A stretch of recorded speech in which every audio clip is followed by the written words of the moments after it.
In this movie, I'll show you how to construct a filled path outline that overlaps itself, which is essential for creating this final interwoven knot effect, where the knot appears to go behind the circle, then in front of itself, then behind itself, then in front of the circle, then behind the circle, then in front of itself, and so on.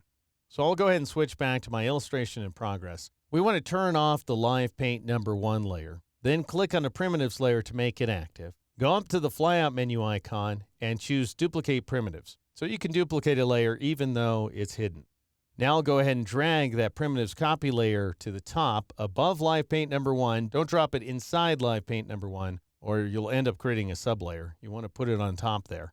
And then drop it into place. Now turn the layer on so that we can see its contents. Double click on an empty portion of the layer and I'll call this layer Base Shapes. And then I'll go ahead and change the color to violet, just to make it obvious, and then I'll click OK. All right, now what we want to do is take the central green knot, which is currently a stroked path outline, and we want to break it into 3 pieces. Now, you might say, well, Deke, it started as 3 pieces. It started with this loop up here, and then we rotated it to create this one, and then we duplicated it again in order to create the final one, and then we joined them together. So you might think we should split them apart at the corner points. Well, if you do that, you're going to ruin your miter joint. So the better thing to do is to break the paths apart at their central smooth points. And I'm just asking you to trust me for now. It's going to work out beautifully. We'll be using the scissors tool, so you may need to click and hold on the eraser tool and then select the scissors from the flyout menu, or you can just press the C key. And now go ahead and click on this top smooth point in order to break it into 2 separate endpoints. Next, click on this smooth point, the lower right one, and then finally click on the lower left smooth point. And that'll go ahead and bust up that central green knot into 3 paths. And you can see that if you twirl open the Base Shapes layer. We now have 3 green path outlines as are visible here. All right, now we want to convert these strokes into filled path outlines. So press the V key in order to switch to your black arrow tool. And we might as well just select everything by Alt-clicking or Option-clicking on the Base Shapes layer here inside the Layers panel. Then go up to the Object menu, choose Path, and choose Outline Stroke. And now we have 3 closed paths filled with green and 1 compound path filled with orange. All right, now let's assign a stroke by clicking on the second swatch up here in the control panel and selecting Rich Black. And then I want you to change the line weight value once again to 3.6 points in order to achieve this effect here. And now if I click off the paths to deselect them, and I drag these paths into different locations, you can see just how the paths are divided from each other.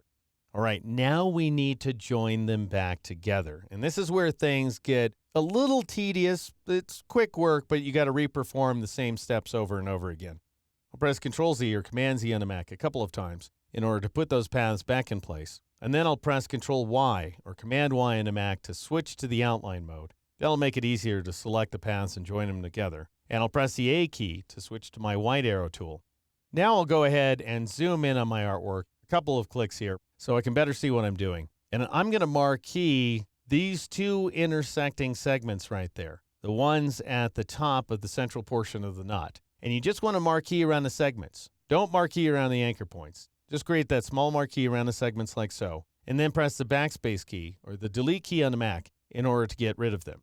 Now we need to join what are 2 anchor points right there and 2 coincident anchor points right there together in order to fuse our open paths. So if you're working along with me, go ahead and marquee those top 2 points. It looks just like 1 point, but there's 2 points right on top of each other. And because we want to join these points into a smooth point, press Ctrl-Shift-Alt-J or Command-Shift-Option-J on the Mac in order to bring up the Join dialog box. Because if you just press Ctrl-J or Command-J on the Mac, Illustrator always joins the paths to a corner point, which is not what we want. So go ahead and select Smooth and click OK. Now you're going to have to do this step a total of 6 times, so just be prepared for that. Go ahead and click OK. Now marquee these 2 coincident endpoints down here at the bottom and press Ctrl-Shift-Alt-J or Command-Shift-Option-J on the Mac, select Smooth, and click OK. All right, now we have to repeat that process a couple of more times. We'll start with this guy right there. Go ahead and marquee those 2 segments that are right on top of each other. Don't marquee the anchor points. Press the backspace key or the delete key on the Mac in order to get rid of them.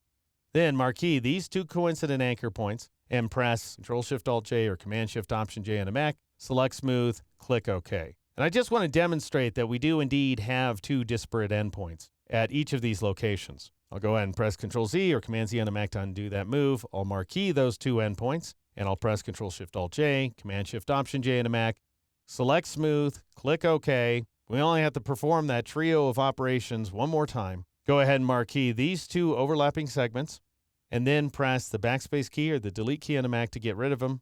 Marquee these two endpoints, press Control-Shift-Alt-J or Command-Shift-Option-J on a Mac, select Smooth, click OK, and then marquee these two endpoints. Can't see them right now, but I know they're right about there. And then I'll press Control-Shift-Alt-J or Command-Shift-Option-J on a Mac, select Smooth, and click OK, and we end up with the finished result. Now I'll press Control-0 or Command-0 on a Mac in order to center my zoom, and I'll click off the shapes to deselect them. And I'll press Control-Y or Command-Y on a Mac to see what we've come up with. Now, just to give you a sense of what's going on here, I'll press the V key in order to switch to the black arrow tool. We have one path outline right here, and I'm going to turn off this top path here inside the base shapes layer in the layers panel so that we can see in the background here, we've got this path that loops around itself a total of 3 times, as you can see. And then we have another path that describes the inside edges right there, and it also loops around itself. And that's exactly what we need to pull off this effect. Now, just so things are a little less confusing, go ahead and select that front path, the one that's inset, and click on the first swatch up here in the control panel and change the fill color to white. And that way we can tell that that's the interior, the green path is the exterior, and of course, the orange compound path in the background is the larger circle.